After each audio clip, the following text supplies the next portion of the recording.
मैं शपथ लेती हूँ कि विद्यार्थी मेरा धर्म है।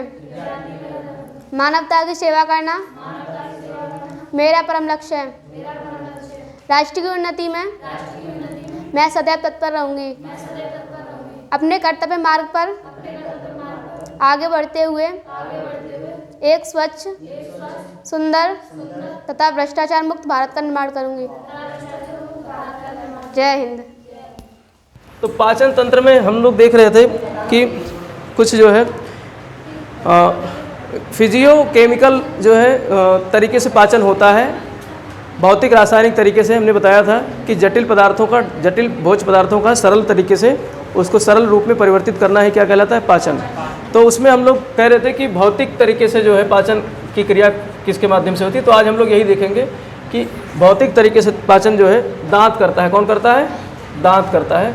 तो आज हम लोग टीथ के बारे में थोड़ा अध्ययन कर लेते हैं, टीथ और टंग के बारे में, टीथ और जिह्वा के बारे में। ठीक है, क्योंकि कभी कभी प्रश्न पूछ लेता है तो ये भी जानना ज़रूरी है। ठीक, तो आज की क्लास हम लोग यही 2 टॉपिक पे होगी। उसके बाद में हम लोग पाचन तंत्र के विभिन्न अंगों के माध्यम से पाचन कराएंगे, कैसे कैसे होता है। तो आज का टॉपिक हमारा टीथ पर है। किस पर है? टीथ और टंग पे। तो ये इससे भौतिक पाचन होता है। क्या होता है? भौतिक पाचन होता है। तो दांत के बारे में अध्ययन करेंगे। दांत, अच्छा कोई बताओ दांत क्या है? क्या दांत हड्डी है? क्या है? दांत हड्डी नहीं है। ठीक है, दांत हड्डी नहीं। यहाँ से कभी कभी प्रश्न आ जाता है तो लोग हड्डी टिक कर देते हैं। दांत जो है कठोर ऊतक है। क्या है? कठोर ऊतक है। ठीक है, ये हड्डी नहीं होता है। तो ये क्या होता है? कठोर ऊतक होता है। दांत क्या है? कठोर ऊतक है, हड्डी नहीं है। ठीक, तो ये जो है क्या काम करता है? भोजन को जो है फाड़ने, काटने, चबाने, ये सब काम करता है दांत का। दांत का यही काम है ना। तो अगर दांत के हम लोग जो है संरचना की बात करें, जैसे ये जो है इस तरीके से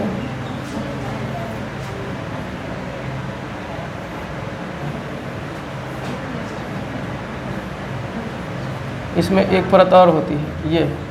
ठीक है, ये दांत की परत है। तो ये बाहरी परत क्या कहलाती है? इनेमल परत। कौन सी परत? इनेमल। बाहरी परत दांत की क्या कहलाती है? इनेमल। जो हमारी दांत है इस तरीके से देख रहे हो ना, चमक रही बाहर से, तो ये बाहरी परत क्या होती है? इनेमल। और ये जो है बहुत ज़्यादा कठोर होती है, बहुत ज़्यादा जो है कठोर है। तो कौन हमारे शरीर का सबसे कठोर पदार्थ क्या है? इनेमल ही है। हमारे शरीर का सबसे कठोर पदार्थ क्या है? इनेमल। और सबसे मजबूत हड्डी कौन सी है? मतलब सबसे हड्डी की अगर बात करें तो हड्डी कौन सी है? हाँ, ये जबड़े का जो है मैंडिबल। क्या कहते हैं? मैंडिबल। तो हड्डियों में सबसे ज़्यादा जो है मजबूत हड्डी कौन सी है? मैंडिबल। जबड़े की हड्डी मैंडिबल। लेकिन पूरे शरीर के अगर कठोरता की बात करें तो सबसे कठोर भाग कौन सा है? इनेमल है। ठीक, तो दोनों में कन्फ्यूजन नहीं होना चाहिए। हड्डी अपनी अलग जगह है। हड्डियों में जो है मैंडिबल मजबूत है, जबड़े की दांत, और कठोरतम पदार्थ अगर कोई है हमारे शरीर का तो क्या है? इनेमल है। ठीक, और इनेमल पहली परत हो गई। और दूसरी परत को बोलते हैं डेंटाइन। क्या बोलते हैं? डेंटाइन। तो दूसरी परत है डेंटाइन। दूसरी परत क्या कहलाती है? डेंटाइन। और तीसरी परत कहलाती है पल्प। तीसरी परत क्या कहलाती है? पल्प। तो इस तरीके से हमारे दांत की कुछ संरचना होती है। इनेमल जो ये चमकीली परत होती है। कैसे? इनेमल जो है चमकीली परत होती है, और डेंटाइन जो है ये दूसरी परत है। पहली परत कौन सी हो गई? इनेमल। दूसरी परत कौन सी हो गई? डेंटाइन। और हमारे दांत में जो है फ्लोरीन जब गैस दांत को रिएक्शन करके उसको कैविटी बनाती है, तो फ्लोरीन से हमारा दांत का क्या होता है? क्षय होता है। अगर फ्लोरीन गैस ज़्यादा जा रही है हमारे शरीर में दांतों के माध्यम से, मुंह के माध्यम से, तो दांत पे वो गैस लगती है और दांत को क्या करती है? क्षय करती है, नुकसान करती है। तो किस गैस से दांत को नुकसान होता है? फ्लोरीन गैस से। तो ये प्रश्न कभी कभी आ जाता है, फ्लोरीन गैस से दांत को नुकसान होता है। ठीक है, तो फ्लोरीन गैस से दांत को क्या होता है? नुकसान होता है। और इसी कारण हमारे दांत में कैविटी होती है। ये कैविटी ऐसे यहाँ से शुरू हुई, ऐसे ऐसे और गड्ढा होता चला जाता है पल्प तक। कहाँ तक चला जाता है? पल्प तक जो है। तो दांत में पानी लगना और जो है गर्म ठंडा लगना, ये सब दर्द होता है ना, तो वो कैविटी के कारण होता है। और कौन से गैस के कारण होता है? फ्लोरीन गैस के कारण। डेंटाइन फास्फोरस का बना होता है। डेंटाइन किसका बना होता है? फास्फोरस तत्व, मतलब फास्फोरस तत्व की अधिकता होती है डेंटाइन में। ठीक है, और इसमें कैल्शियम एपेटाइट। इनेमल इसलिए कठोर होता है क्योंकि इसमें क्या पाया जाता है? Calcium apatite. इसमें क्या पाया जाता है? Calcium apatite. ठीक है, कैल्शियम एपेटाइट एक काफ़ी कठोर पदार्थ होता है। ठीक है, तो ये पाया जाता है किसमें? इनेमल में। इसलिए एनेमल क्या होता है, बहुत कठोर होता है। एनेमल इसलिए बहुत कठोर परत होती है। तो ये दांत की क्या हो गई, संरचना, दांत की संरचना हो गई। यहाँ से कभी कभी प्रश्न आ जाता है कि हमारे दांत के सबसे मजबूत भाग कौन सा है, सबसे कठोर भाग कौन सा है, एनेमल है। हमारे दांत का ही नहीं, हमारे पूरे शरीर का, हमारे पूरे शरीर का सबसे, तभी तो जो है चबा चबा के जो है तोड़ तोड़ के खा लेते हैं, कुछ नहीं होता दांतों को। ठीक, अगर एनेमल मजबूत नहीं होता, जो ऊपरी परत है, बाहरी परत है, एनेमल मजबूत नहीं होता तो फिर वो घिस जाता बहुत जल्दी। तो इसलिए जो है, और देखा होगा दिन भर हमारी दांत चमकते रहते, साफ रहते, और रात में जब सोकर सवेरे उठते हैं तो जो है गंदगी से जम जाती है दांतों पे। तो दिन भर हमारे दांतों में जो है बैक्टीरिया वगैरह एक्टिव रहते हैं, वो सब सफाई करते रहते हैं, साफ रहते हैं। और जब सो जाते हैं तो बैक्टीरिया भी सोते रहते हैं, तो दांतों की सफाई नहीं कर पाते हैं, तो दांत हमारे गंदे हो जाते हैं। तो कहते हैं मंजन करो, मंजन कर, इसीलिए करते हैं दांत को साफ करने के लिए। तो खाते तो दिन भर है ना, तो दिन में मंजन करना चाहिए। सुबह क्यों करना पड़ता है, सवेरे मंजन ना करो तो ऐसा लगता है मुँह में गोबर भरा हुआ है। हमारे साथ तो यही होता है।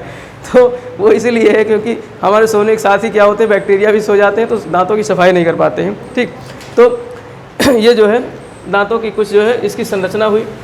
अब प्रश्न आते हैं कभी इसमें जो है कि दांत कितने प्रकार के होते हैं, दांत कितने प्रकार के होते हैं। तो दांत के जो टाइप्स हैं वो 4 प्रकार के होते हैं। कितने प्रकार के होते हैं, 4 प्रकार के होते हैं। पहला कहलाता है इंसीजर। पहला क्या कहलाता है, इंसीजर, या इसको कृंतक भी बोलते हैं। हिंदी में क्या बोलते हैं, कृंतक। ठीक है, हिंदी तो मारो गोली, इंसीजर याद रखो। क्या याद रखो, इंसीजर। पहला दांत इंसीजर होता है। और दूसरा कहलाता है कैनाइन। क्या कहलाता है, कैनाइन। ठीक है, दूसरा कैनाइन। और तीसरा कहलाता है प्रीमोलर। तीसरा क्या कहलाता है, प्रीमोलर। अब जब प्रीमोलर है तो चौथा अपने आप ही हो जाएगा मोलर।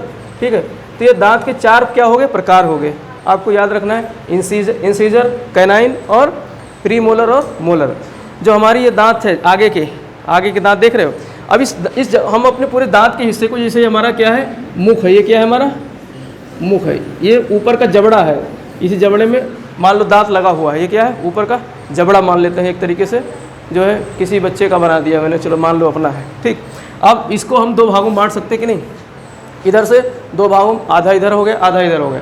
जितने दांत इधर होंगे उतने ही दांत इधर भी होंगे, और ऐसे ही नीचे भी होगा, ऐसे ही नीचे वाले जबड़े में भी होगा ना। जितने दांत नीचे होंगे उतने ही ऊपर। तभी तो कहा जाता है 16 ऊपर 16 नीचे। 32 होती ना, बात पे लोग कहते हैं 32 झाड़ दूंगा तेरी। ठीक है, तो 32 दांत होते हैं, इसलिए झाड़ने की बात करते हैं ना 32। तो अब हम आधे की बात करेंगे अगर, तो इसको 4 से गुणा कर दोगे बस पूरे दांत निकल आएंगे। ठीक है, तो जो हमारा ये इंसीजर होता है, ये आधे की बात कर रहा हूँ। तो इधर इंसीजर कितने होंगे, 2। इधर इंसीजर कितने होते हैं, 2। जो सामने के ये 4 दांत, अब ये इधर भी है ना, 2 इधर भी है और 2 इधर भी है। तो सामने के जो 4 दांत हैं ऊपर और नीचे वाले, ये 4 दांत क्या कहलाते हैं, इंसीजर। क्या कहलाते हैं, इंसीजर। और इनका काम क्या होता है, भोजन को काटना, भोजन को काटना। पहले ही रखते हैं भोजन, जैसे वो गन्ना लेते हैं तो क्या करते हैं, इंसीजर से ही तो उसको फाड़ते हैं, गन्ने को इंसीजर से ही फाड़ते हैं, काटते हैं। तो इसको जो है इंसीजर ये काम करता है, कृंतक इसलिए इसको कहते हैं। तो आगे के मतलब आधे हिस्से के 2 दोनों मिला करके ऊपर 4 हो जाते हैं, और नीचे भी कितने हो जाएंगे, 4 हो जाएंगे। तो 8 संख्या में क्या होते हैं, इंसीजर होते हैं। ठीक, और इसके बाद में एक दांत थोड़ा सा पैना सा होता है, एक दांत थोड़ा सा पैना सा होता है, एक साइड का मैं बता रहा हूँ। एक दांत इसी के बगल में, इंसीजर के बगल में क्या होता है, पैना दांत होता है। ठीक, जो मांसाहारी होते हैं वो इसी से हड्डी वड्डी नोचते हैं, मांसाहारी इसी से हड्डी नोचते हैं, तो उसको बोलते हैं कैनाइन। उसको क्या बोलते हैं, कैनाइन। तो कैनाइन एक साइड में एक होता है, दोनों साइड में 2 हो जाएंगे, दोनों मिला करके, यानी इंसीजर के इस वाले इंसीजर के बगल में होता है कैनाइन। कौन सा, कैनाइन। अब कैनाइन के नाम से ही जो है मांसाहारी जानवरों को कार्निवोरस कहा जाता है। क्या कहा जाता है, कार्निवोरस, कार्निवोरस। ठीक, तो मांसाहारी जानवरों को कार्निवोरस नाम किससे पड़ा है, इस कैनाइन दांत के नाम से। क्योंकि आपने देखो होगा शेर, कुत्ता, इनके दांत क्या होते हैं, बाहर निकले होते हैं, कैनाइन वाले दांत बड़े बड़े। उसी से क्या करते हैं, अपने शिकार को फाड़ते हैं, चीरते हैं। ठीक है, तो कैनाइन का काम यही होता है, उसको फाड़ना, अपने शिकार को, अपने भोजन को फाड़ना। तो कैनाइन, और कैनाइन वाला जो इंसीजर वाला दांत हमारे नाक के नीचे होता है। इंसीजर वाला दांत कहाँ होता है, हमारे नाक के नीचे। अब नाक किसी का बहुत फैला हो, चौड़ा हो तो बात नहीं है, सुरीली से नाक हो। जब लड़की शादी में देखने तो सुरीली लड़की देखते हैं, सुरीली नाक वाली। तो सुरीली नाक वाली लड़की जो होगी, उसकी जो इंसीजर होगी वो नाक के नीचे होगी। कहाँ होगी, नाक के नीचे। ठीक है, तो इसीलिए इसको नोज टीथ भी कहते हैं। क्या कहते हैं, नोज टीथ। तो इंसीजर का एक नाम और है, क्या नाम है, नोज टीथ। नाक दंत बोलते हैं, तो नाक के नीचे होता है इसीलिए इसको क्या कहते हैं, नोज टीथ। और कैनाइन जो है हमारे आँखों के नीचे है। कैनाइन अगर आँख के सीधाई में आए तो कैनाइन दांत हमारे कहाँ पड़ेंगे, आँख के सीध में, तो कैनाइन को बोलते हैं आई टीथ। कैनाइन को क्या बोलते हैं, आई टीथ, ठीक है। तो कैनाइन का काम क्या होता है, ये ज़्यादातर मांसाहारी जानवर जो होते हैं वो इसी का प्रयोग करते हैं, कैनाइन। अब अपना तो कैनाइन दांत देखना, ये पतला होगा, नीचे जो है पैना होगा, है ना, नीचे पैना होगा। इसी से तो हम गन्ना जो है अपना कुछ फाड़ने वाला चीज़ जो मांसाहारी लोग होते हैं इसी से खींच खांच के खाते हैं मांस, ठीक है। तो कैनाइन एक पार्ट में कितना होगा, एक होगा, तो दोनों पार्ट में ऊपर 2 हो जाएंगे और नीचे भी 2 हो जाएंगे, तो कैनाइन कितने हो जाएंगे, 4 हो जाएंगे। कैनाइन कितने हो जाएंगे, 4। अब कैनाइन के आगे फिर प्रीमोलर है, क्या है, प्रीमोलर। इसके बगल में 2 दांत होते हैं प्रीमोलर, इसके बगल में क्या होते हैं, 2 दांत प्रीमोलर। ऐसे इधर भी एक हो गया कैनाइन और इसके बगल में 2 दांत क्या हो गए, प्रीमोलर। दांत को थोड़ा सा बढ़िया सफ़ेद करते चलते हैं, सफ़ेदा मारते चलते हैं, ठीक है, तो लगे भी कि दांत है ये, ठीक है। अब दांत सही लग रहा है, हाँ। तो इसके बगल में क्या है, प्रीमोलर। तो एक एक संख्या में लिखते हैं, इंसीजर की संख्या एक साइड का 2 हो गई, एक साइड में कैनाइन एक साइड में 1 हो गया, प्रीमोलर एक साइड में क्या हो गया, 2 हो गए। अब प्रीमोलर के बगल में क्या होता है, मोलर। प्रीमोलर के बगल में क्या होता है, मोलर। 3 होते हैं मोलर।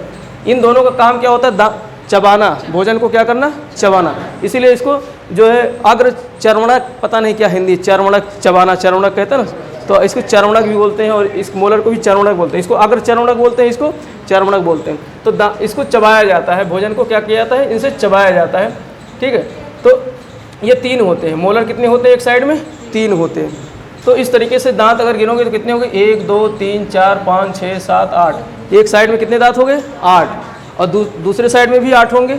इधर भी पूरा कर देते हैं, ये 2 हो गए और 3 क्या हो गए, 3 दांत हो गए हमारे मोलर हो गए। 2 कितने हो, 2 क्या हो गए, प्रीमोलर। तो 2 कौन से हैं, प्रीमोलर, ठीक है।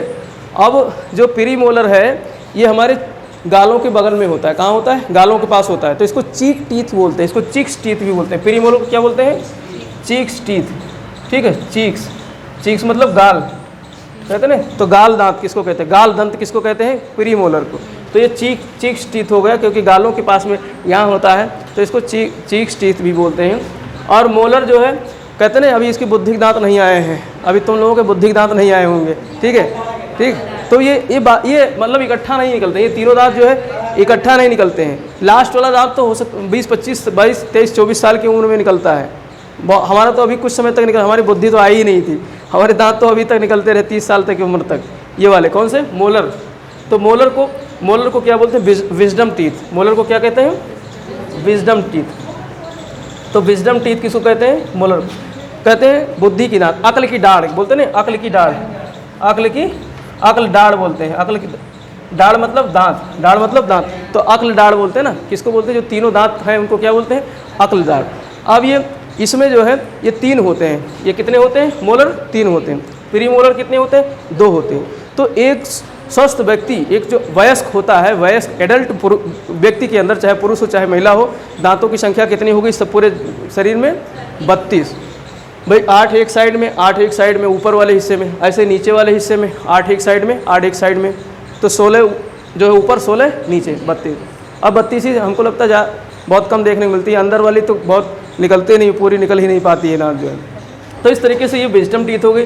इंसीजर को क्या कहा गया, नोज आई, इंसीजर को नोज आई, और कैनाइन को आई टीथ, कौन सी, आई टीथ, और प्रीमोलर को चीक्स टीथ, और मोलर को विजडम टीथ, बुद्धि के दांत, बुद्धि के दांत। और बुद्धि के दांत निकलते रहते हैं 24-25 साल की उम्र तक, ठीक। तो ये एक जो है किसके दांत हो गए, जो वयस्क व्यक्ति है, किसके हो गए, जब हम बड़े हो जाते हैं तो इतने दांत हमारे निकल आते हैं। लेकिन क्या बचपन में इतने दांत होते हैं, जो बच्चा होता है, बच्चा का प्रीमोलर नहीं होता है, बच्चे के क्या नहीं होता है, प्रीमोलर। जो 5-6 साल के बच्चे होंगे उनके पहले कौन से दांत निकलते हैं, आगे वाले, आपने देखा होगा, आगे वाले इंसीजर निकलते हैं, ठीक है। इसी इंसीजर की वजह से तो निप्पल वगैरह दूध का लगा देते हैं, तो खींचते रहते हैं बच्चे, ठीक है। तो इंसीजर के दांत पहले निकलते हैं, उसी से खाते पीते हैं, अपना काटते पीटते हैं। और जो मोलर होता है, इस मोलर में सिर्फ 2 दांत होते हैं और ये तीसरा दांत नहीं होता है। तो बच्चे में मोलर का कौन सा दांत, आखिरी वाला, जो विजडम टीथ जो आखिरी वाला है, वो नहीं होता है। किस में नहीं होता है, बच्चे में नहीं होता है। तो अगर एक साइड की बात करें तो इसमें 2 दांत होंगे, किसके, बच्चों के। एक साइड की अगर बात करें तो 2 दांत होंगे, और ये शून्य होगा, ये क्या होगा, शून्य होगा, और ये 1 होगा, ये 2 होंगे। तो इस तरीके से एक बच्चे में अगर दांत की बात करें तो कितने दांत हो जाएंगे, 20 दांत हो जाएंगे। चलो अभी निकल जाएगा, 4 से सबको गुणा करो,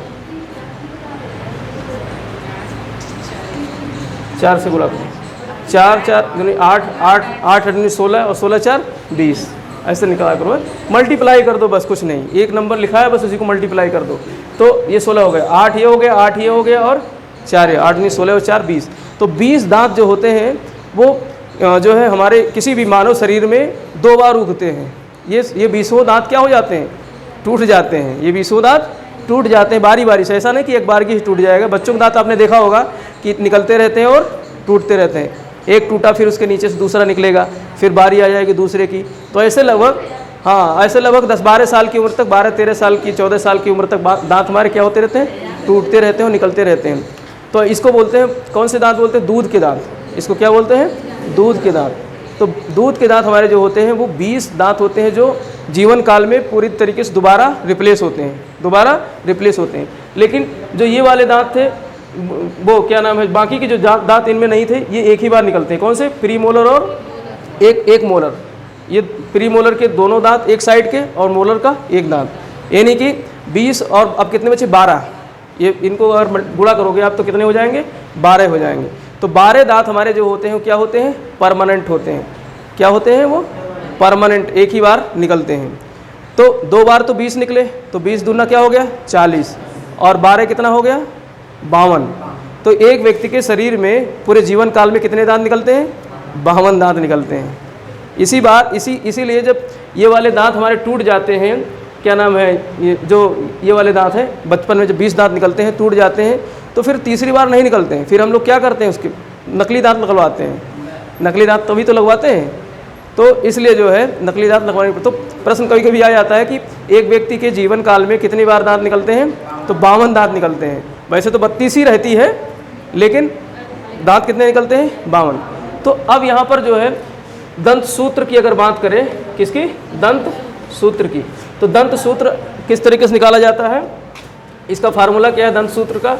तो दंत सूत्र का फार्मूला ये है कि I और इसके बाद में C, कैनाइन का C, और इसका प्रीमोलर का P और मोलर का M, यानी ऊपर वाला बटे नीचे वाला, बटे नीचे वाला। ठीक, तो एक साइड का है, किस साइड का, एक साइड का। तो एक साइड में कितना है, 2 है, इंसीजर कितना है, 2 है, और कैनाइन कितना है, 1 है, और प्रीमोलर कितना है, 2 है, और मोलर कितना है, 3। तो 21/3 ये हमारा क्या होता है, दंत फार्मूला होता है। ये क्या होता है, दंत फार्मूला। लेकिन ये याद नहीं करना है, बस दांत को गिन लो अपने कि आगे के जो है चारों दांत क्या हैं, इंसीजर हैं। आगे के चारों दांत इंसीजर हैं, और उन चारों के बगल में दोनों साइड के एक एक दांत क्या है हमारे, कैनाइन है। और कैनाइन के बगल में दोनों साइड में 2 दांत है, वो क्या है, प्रीमोलर हैं। और उसके बगल के 3 ऊपर साइड के 3 दांत क्या है हमारे, मोलर हैं। ठीक, तो उसी एक हिस्से का हमने यहाँ पर फार्मूले में लिख दिया। इसी को क्या कहते हैं, दंत सूत्र। इसी को क्या कहते हैं, दंत सूत्र। और ये दंत सूत्र किसका है, वयस्क व्यक्ति का, जिसके 32 ही आगे होंगे, तो ये वयस्क व्यक्ति का है। अगर बच्चे की बात करें, किसी बच्चे के जो है इस सूत्र की बात करें, तो उसमें इंसीजर होता है, क्या होता है, इंसीजर होता है कि नहीं होता है वो, और हाँ इंसीजर, और कैनाइन होता है।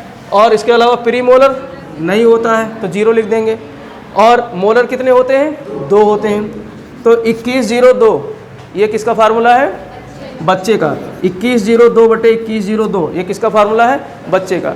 तो कभी प्रश्न ऑप्शन में आ जाए इस तरीके से लिखा हो फार्मूला, कहे कि बच्चे का दंत सूत्र क्या है, इसमें दंत सूत्र क्या है, टिक लगाने के लिए आ सकता है। ठीक है, तो बच्चे का दंत सूत्र 21/02, ये रटना नहीं है, याद कर लो। ऐसे अपने दांत को जो है याद कर लो कि हम जब बच्चे थे तो हमारे दांत जो प्री मोलर थे वो नहीं आए थे। जब हम बच्चे थे तो हमारे प्री मोलर दांत दोनों नहीं आए थे, और मोलर में लास्ट वाला नहीं आया था। कौन सा नहीं आया था, लास्ट वाला, ये वाला दांत नहीं आया था जब हम बच्चे थे। ठीक है, जैसे जैसे बढ़ते गए वैसे वैसे वो दांत भी निकलते आए। तो 12 दांत जो है वयस्क अवस्था में निकलते हैं। कब निकलते हैं, एडल्ट की अवस्था में निकलते हैं। और 20 दांत हमारे दूध के दांत कहलाते हैं, जो एक बार निकलते हैं, दोबारा फिर निकलते हैं, टूट करके फिर निकलते हैं। तो पूरे जीवन काल में कितने दांत हो जाते हैं, 52 दांत हो जाते हैं। तो ये दांतों का क्या हो गया तुम्हारा फार्मूला। ठीक, तो हमको लगता है दांत से तो कोई दिक्कत नहीं होगी। ठीक है, अब दांत को रिप्लेस भी करा लोगे। दांत खराब किससे होते हैं, कौन सी गैस से, फ्लोरीन से। किससे होते हैं, फ्लोरीन से। सबसे मजबूत दांत का कठोरतम पदार्थ भाग क्या है? इनेमल। ठीक है, कौन सा परत है? इनेमल। ठीक है, और इंसीजर दांत जो होता है वो कितने होते हैं? पूरे चारों को मिलाकर कितने हो जाएंगे? 8 हो जाएंगे। एक साइड का निकालो गुणे 4 कर दो, एक साइड से निकालो गुणे 4 कर दो, तो पूरी संख्या निकल आएगी। ठीक है, तो इस तरीके से ये सारे दांतों की जो है जानकारी हो गई। अब बचता है हमारा भाई शरीर में हम लोग ये तो मान लो खा पी लिए, फाड़ फूड़ लिए अनाज को, शरीर में घुसेड़ लिए, उसके बाद में हमारे जिह्वा पर जाता है। कहाँ जाता है? जिह्वा पर जाता है। जिह्वा पर तो पहले ही पहुँच जाता है। तो जिह्वा से क्या मिलता है हमको? स्वाद। जिह्वा से हमको क्या पता चलता है? स्वाद। तो जिह्वा का भी हम अध्ययन कर लेते हैं, टंग का भी अध्ययन कर लेते हैं। ठीक है, जिह्वा का भी अध्ययन कर लेते हैं। तो जिह्वा हमारी जो है ये मांसल संरचना होती है। कैसी होती है? मांसल, यानी ये मांसपेशियों की बनी होती है। किसकी बनी होती है? मांसपेशियों की। मांसल संरचना होती है और इस पर टेस्ट बड्स पाए जाते हैं। इस पर क्या पाए जाते हैं? Taste buds. हमारे जो शरीर को, हमारे मुंह को जो स्वाद आता है, टेस्ट आता है, तो स्वाद ग्रंथियाँ पाई जाती हैं। स्वाद ग्रंथियाँ किस पे पाई जाती हैं? जिह्वा पे हमारे। ठीक है, और स्वाद की अगर बात करें तो पूरे मतलब खाने पीने का सिर्फ 4 ही स्वाद होता है। सिर्फ 4 ही स्वाद होता है। कड़वा होगा, एक मीठा होगा, एक खट्टा होगा, एक नमकीन होगा। यही 4 स्वाद होते हैं। तो अब इस चारों स्वाद हमारे जिह्वा पे कहाँ पे रखने पे कैसे पता चलता है? ये जो है हमने किसी का जीभ बना दिया। ये किसका जीभ बना दिया? किसी व्यक्ति का जीभ बना दिया, समझ लो। ठीक है, ऐसे ही होता है ना। अब जीभ में जो है बड्स इस तरीके से जो है आपने देखा होगा। आप इस आईने में जाना, जीभ को साफ करना जो है उससे रगड़ करके। किससे साफ करते हो? क्या कहते हैं उसको? किस घिसते हैं जिससे? क्या कहते हैं उसको? उससे खींचते नहीं हो? अच्छा, खाली ब्रश से मंजन करती हो, बस दांत को साफ करती हो, जिह्वा नहीं करती। उसको जिह्वा कहते हैं, वैसे टंग क्लीनर बोलते हैं इसको, टंग क्लीनर। तो टंग क्लीनर से साफ कर लेना, फिर देखना उस पर जो है दाने दाने से जिह्वा पर दिखाई देंगे। दिख रहा है? दाने दाने से। तो जिह्वा पर दाने दाने से वही स्वाद बताते हैं हमको। कभी कभी क्या हो जाता है, हमको जो है मुहा हो जाता है, कहते हैं नहीं मुहा हो गया, तो स्वाद ही नहीं पता चलता है। हाँ, बच्चों बड़ों को भी हो जाता है कभी कभी हो जाता है। हाँ, नहीं, जैसे जब कोई मरीज पेशेंट होता है, उसको तमाम एंटीबायोटिक देते रहते हैं ना, तो उसको भी मुहा हो जाता है। दवा देते हैं तमाम ना, तो मुंह में छाले पड़ जाते हैं। ठीक, मुंह में छाले पड़ना तो मुहा हो ना, तो मरीजों को हो जाता है ना। तो फिर उससे स्वाद नहीं पता चलता है। उसमें कोई भी चीज़ खिलाते रहो। कोरोना जब मुझे हुआ था तो मेरा स्वाद चला गया था, यानी जो टेस्ट बड्स था ये ख़त्म हो गया था। कोरोना होने से टेस्ट बड मतलब उसको वायरस ने जो है स्वाद ग्रंथियों को डिस्कनेक्ट कर दिया था, हमारे दिमाग को भेजा ही नहीं। ब्रेन से, भाई ब्रेन से सारी चीज़ जुड़ी हुई हैं। जो मैंने बताया था ना, पेरीफेरल, जो हमारे दिमाग की जो पेरीफेरल तंत्रिकाएं होती हैं वो नाक से, कान से, सबसे क्या होती हैं? जुड़ी होती हैं। तो उसी को वायरस ने अटैक करके स्वाद को काट दिया, नाक से काट दिया, यानी गंध नहीं पता चलती थी, कोई महक निकल रही, कोई गंध आ रही तो वो भी नहीं पता चलती थी। तो ये सब डिस्कनेक्ट कर दिया था। और बहुत लंबे समय बाद, 1-1.5 महीने बाद ये सब पता चला था। स्वाद तो 1-1.5 महीने बाद धीरे धीरे आया, लेकिन गंध तो हमको 2 महीने 3 महीने तक नहीं पता चलता था कि बदबू है कि महक है, क्या है। ठीक है, तो धीरे धीरे उसको रिप्लेस मतलब हुआ, सही हुआ। तो इस तरीके से जो है टेस्ट बड्स। अब ये यहाँ पीछे जो होता है, पीछे साइड में क्या होता है? आपका कड़वापन होता है। व्यक्ति इसीलिए जो है कड़वा ना बोले, इसीलिए भगवान ने भी बना दिया है कि जब जिह्वा के सबसे पीछे क्या होगा? कड़वा होगा। जो जिह्वा का सबसे पीछे हमको किस चीज़ का पता चलेगा? कड़वा का। किस चीज़ का? बिटर का। अंग्रेजी में बोलते हैं इसको बिटर। तो बिटर का हमको पता चलेगा अपने जबान के सबसे पीछे वाले हिस्से से। जबान के ऐसे निकाल के देखो, नीचे कौवा सा लटकता है जबान के नीचे, तो कौवा तक उंगली घुसेड़ ले तो वहाँ से हमको पता चलेगा जो है बिटर का, कड़वापन का। ठीक, और सबसे आगे जो है भाई मीठा बहुत अच्छा होता है ना, तो सबसे आगे ईश्वर ने जो है जबान के सबसे आगे क्या रख दिया है? स्वीटी जबान बना दिया है। इसको स्वीटी बड्स रख दिए, इसमें मीठापन होता है। यहाँ से क्या पता चलता है? मीठापन। ठीक है, तो मीठापन हमको जबान के सबसे आगे वाले हिस्से से पता चलता है। और इसके बाद में यहाँ से जो है साल्टी पता चलता है। क्या पता चलता है? साल्टी। नमकीन, नमकीन का पता कहाँ चलता है? इसके बगल से, मीठा के बगल से, दोनों साइड में हो जाएगा, दोनों साइड में। और इसके पीछे जो है क्या पता चलता है हमको? जो है खट्टा। क्या पता चलता है? खट्टा। खट्टा बोले तो SOUR, शोर बोलते हैं। ठीक, तो पीछे दोनों साइड में क्या हो गया? शोर। इधर भी ये साल्टी हो गया, ये भी साल्टी हो गया, और ये भी क्या हो गया? शोर। तो इस तरीके से 4 क्या हो गए? स्वाद हो गए। 4 हो गए ना, कड़वापन हो गया, खट्टा, नमकीन और मीठा। तो ये हमारे जिह्वा के स्ट्रक्चर पे, अब कहोगे बीच में तो गुरुजी ने बताया ही नहीं। तो बीच में जो है, अब ये चारों जब मिल जाएंगे तो बीच में एक मिला जुला स्वाद बनाएगा, एक मिला जुला स्वाद बनेगा। तो कभी खट्टा मीठा हो जाता है, ठीक है, कभी जो है नमकीन कड़वापन हो जाता है, तो मिला जुला एक स्वाद हो जाता है। तो बीच में होता है, बीच वाले हिस्से को ये मिला जुला इसमें स्वाद कहते हैं। बीच वाले भाग में सभी जो मिश्रित होता है, ये जापानी शब्द है उमामी। जापानी शब्द क्या है? उमामी, ठीक।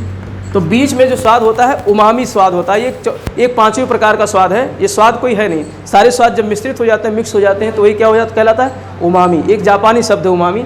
तो इस तरीके से हमारे ज़बान के विभिन्न हिस्सों से स्वाद का पता चलता है। जब हम मीठा खाएंगे तो मीठे को हमारे आगे की जो स्वाद ग्रंथियाँ हैं वो बताएंगे कि ये मीठा है, ठीक है। और जब खट्टा खाएंगे तो पीछे वाली स्वाद ग्रंथियाँ हमको बताएंगे कि ये क्या है, खट्टा है। और नमकीन कहाँ से बताएंगी? इन दोनों के बीच से, खट्टे और मीठे के बीच। नमकीन बीच का ही होता ना, नमकीन न खट्टा है न मीठा है, तो क्या होगा? नमकीन होगा तो बीच का होगा, ठीक। खट्टा मीठा पीछे होगा, ऐसे याद हो सकता है ना। खट्टा और मीठे क्या, खट्टा मीठा क्या हो गया? पीछे हो गया। कड़वा तो ईश्वर ने पीछे बना दिया है कि इंसान जो है कड़वापन इंसान न लाए, लेकिन फिर भी इंसान कड़वापन लाता है ना लोगों के लिए। लेकिन इंसान ने बहुत अच्छी तरीके से अरेंजमेंट जवानों में भी किया है स्वाद ग्रंथियों को, ठीक। आगे मीठापन, इसीलिए इंसान मीठा बोले, भगवान ने तो संकेत दे दिए हैं कि भाई मीठा बोलो, इसलिए आगे दे दिए जिह्वा के आगे, क्योंकि जिह्वा से हम बोलते हैं ना, तो जिह्वा से बोलते हैं तो मीठा बोलो भाई, इसलिए आगे दे दिया है ईश्वर ने कि जो है आगे की स्वाद ग्रंथियाँ हैं तो मीठी हैं, तो मीठा निकले तुम्हारे मुँह से, तो इसलिए मीठा आगे हो गया। और जो है खट्टा जो है इन दोनों के बीच में हो गया, नमकीन और इसके बीच में हो गया। और सबसे लास्ट में सबसे पीछे क्या दे दिया है? कड़वापन, इसलिए एक किनारे कड़वापन पड़ा रहता है। तो ये हमारे ज़बान की क्या है, जो है ये मतलब स्वाद ग्रंथियाँ जो बड्स क्या कहते हैं, टेस्ट बड्स हैं, वो ये हमारे ज़बान की इस तरीके से स्ट्रक्चर होती है। यहाँ से प्रश्न ज़्यादा नहीं आते हैं, लेकिन ये हमारे शरीर का अंग था तो इसे जानना ज़रूरी था कि कैसे हम लोग इसका जानकारी लेते हैं, ठीक है। तो लेकिन यहाँ से प्रश्न आता है कि ये मांसल संरचना है, कैसी संरचना है? मांसल संरचना है, ठीक। और इनमें क्या पाए जाते हैं? स्वाद ग्रंथियाँ पाई जाती है, स्वेट बड्स पाए जाते हैं, टेस्ट बड्स पाए जाते हैं। तो ये 4 प्रकार के स्वाद होते हैं मोस्टली, 5वां स्वाद मिला जुला होता है। तो इस तरीके से ये हमने दोनों चीज़ों को पढ़ लिया जो हमारे पाचन के प्रमुख हिस्से थे। फिजिकली रूप से हमारे शरीर को क्या मतलब भोजन को क्या ये पचाते हैं, ठीक। दांत और जो है टीथ और टंग, ठीक। अब हम लोग पाचन के इसके बाद में पूरा जो है बाकायदा उसका आहार नाल पूरा पढ़ेंगे। और इसके अलावा जो ग्रंथियाँ हैं पाचन करने वाली, जो रासायनिक एंजाइम्स के माध्यम से पाचन कराती हैं, वो सारा हम लोग बारी बारी से एक एक उसका चित्र के माध्यम से अध्ययन करेंगे आगे।